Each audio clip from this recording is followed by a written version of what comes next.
ആരോഗ്യമന്ത്രി സ്ത്രീയാണ്. ആരോഗ്യമന്ത്രി പറഞ്ഞത് നിങ്ങൾ കേട്ടിരുന്ന് കാണുമല്ലോ, ഈ അനാവശ്യ സമരമാണ് നടത്തുന്നത് എന്നുള്ളത്. അനാവശ്യ സമരമല്ല, ഞങ്ങൾ ആരും കുത്തിപ്പൊക്കിക്കൊണ്ട് വന്നതുമില്ല. 30 വയസ്സ് കഴിഞ്ഞവർക്ക് ആർക്കും അറിഞ്ഞൂടെ അവരവരുടെ ബുദ്ധിമുട്ടും കാര്യങ്ങളും.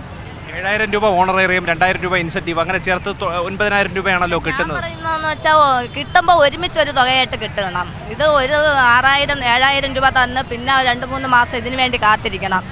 എല്ലാ മാസവും കടങ്ങളൊക്കെ ആണെങ്കിൽ ഒട്ടും പറ്റുന്നില്ല. എനിക്കാണെങ്കിൽ ലോണും വീടില്ല, വാടകയാണെങ്കിൽ കൊടുത്തു കഴിഞ്ഞ് പിന്നെ തിന്നാനും കുടിക്കാനും ഇല്ല. ഇപ്പം ഈ മാസം ഏറ്റവും കുറഞ്ഞത് 10,000 രൂപയെങ്കിലും ഓണറേറിയം വേണമെന്നുള്ളത് തന്നെയാണ്. അത് തന്നെ എൻ്റെ അഭിപ്രായം. പിന്നെ ഞാൻ രക്തസാക്ഷിയാവാൻ വരെ ഞാൻ തയ്യാറാണ്. 11 ദിവസമായി മുഖ്യമന്ത്രി വിഷയത്തിൽ ഇടപെട്ടിട്ടില്ല. അപ്പോൾ അതിനെ എങ്ങനെയാണ് കാണുന്നത്? അവരെ ഇന്നെങ്കിലും ഇടപെടുമെന്നാണ് ഞാൻ വിചാരിക്കുന്നത്. അല്ലെങ്കിൽ അവരൊരു സ്ത്രീ അല്ല, നമ്മുടെ അത്ര ഒരു മനസാക്ഷി ഇല്ലാത്തവരാണെന്ന് ഞാൻ കരുതും. ഏറ്റവും പുതിയ വാർത്തകളും വിശേഷങ്ങളും വിരൽ തുമ്പിലറിയാൻ സീ മലയാളം ന്യൂസ് എല്ലാ ഡിജിറ്റൽ പ്ലാറ്റ്ഫോമുകളിലും ലഭ്യം.